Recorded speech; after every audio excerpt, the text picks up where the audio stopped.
फरमाते हैं एक मछली अल्लाह ताला ने दरिया के किनारे भेजी। फरमाते हैं वो थी तो मछली पर पहाड़ जितनी थी। बुखारी में लफ्ज हैं, हजरत जाबिर इब्ने अब्दुल्ला रदी अल्लाह ताला अन्हु फरमाते हैं 300 आदमी 18 दिन तक उस मछली को खाते रहे, मछली खत्म ही नहीं हुई। मछलियां नहीं, मछली। कहते हैं 18 दिन 300 बंदा खाता रहा, मछली खत्म ही नहीं हुई। और फरमाते हैं कि उसकी हड्डी निकाल के, कांटा कहेंगे आप अपनी जुबान में, कहते हैं वो निकाल के ना तो उसको खड़ा किया ना जब, तो ऊंट कजावे समेत उसके बीच से गुजर जाता था। 2 उसके कांटे जोड़े। फरमाते हैं वो उसका गोश्त हम खाते थे और उसकी चर्बी बतौर तेल के हम जिस्मों पे मलते थे। बीमारों को उससे सुकून आता था, तंदुरुस्ती शिफा होती थी। फरमाते हैं हम खाया भी हमने और कुछ लेके हम मदीने भी गए, और कुर्बान जाए नबी पाक ने भी उसमें से खाया। हमने अर्ज की हुजूर ये मुअम्मा क्या है, ये माजरा क्या है?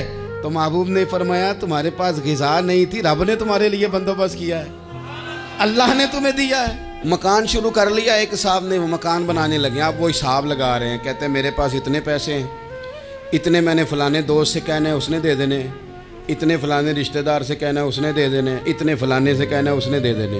ये सारी कापी बना के मकान शुरू कर लिया। जो रोज़ कहता था ना कोई हुक्म हो जाते दसी, सबसे पहले उसको कहा मियाँ पैसे चाहिए। वो कहता हो कल ही मुंडा टोरिया है, कहते तू परसों 10 दाते लब जाने सन। मैं आपको अपने तजर्बे की बात बता रहा हूँ। जिन लोगों का ख्याल होता है ना कि आप स्टार्ट करें फलाना काम, हम आपके साथ हैं, अल्लाह का ही कोई निज़ाम है, वो बिल्कुल भी नहीं साथ होते। लेकिन ऐसा नहीं है कि कोई साथ नहीं होता। अल्लाह ताला बड़े असबाब पैदा करता है, वहाँ से देता है जहाँ से गुमान भी। हमारा ये ज़हन बन जाता है, हम सारी अपने हिसाब से चलते हैं, इतने रिश्तेदारों से इतने, कौन आपके साथ चलेगा? सवाल ही नहीं पैदा होता।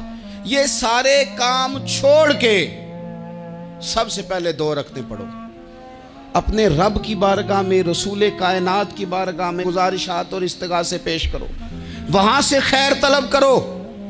दुनियादार क्या देंगे, क्या दे सकते हैं, क्या हैसियत होती है किसी? अल्लाह कहता है वहां से दूंगा। तो जो अल्लाह माल दे वो लेना चाहिए कि रिश्तेदारों का माल देखना चाहिए? जो अल्लाह दे वो लेना चाहिए कि सेठों नवाबों की जेबें देखनी चाहिए?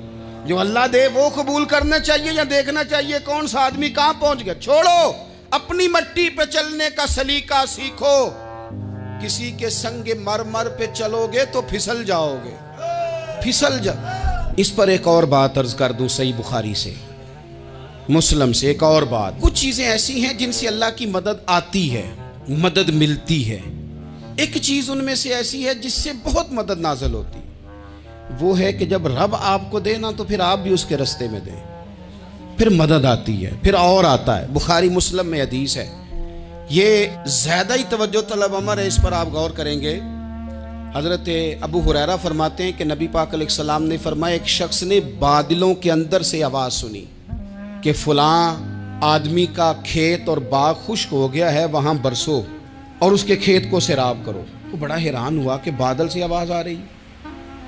फिर उसने देखा कि एक पहाड़ी पर बारिश हुई, वो बादल वहाँ बरसा, फिर नालियों से होता हुआ पानी एक तरफ चला। तो जिसने आवाज़ सुनी थी, हुजूर बयान कर रहे हैं, वो भी पीछे पीछे चला कि पानी किधर जा रहा है। उसने जाके देखा कि एक मकाम पे एक बाग को वो पानी लग रहा है और एक आदमी वो पानी लगा रहा है। उसने उससे पूछा तेरा नाम क्या है? उसने कहा क्यों? कहने लगा बता ना। उसने नाम बताया तो कहने लगा यही तो वो नाम है जो मैंने बादलों के अंदर से सुना है कि फलां के खेत को पानी दे दो।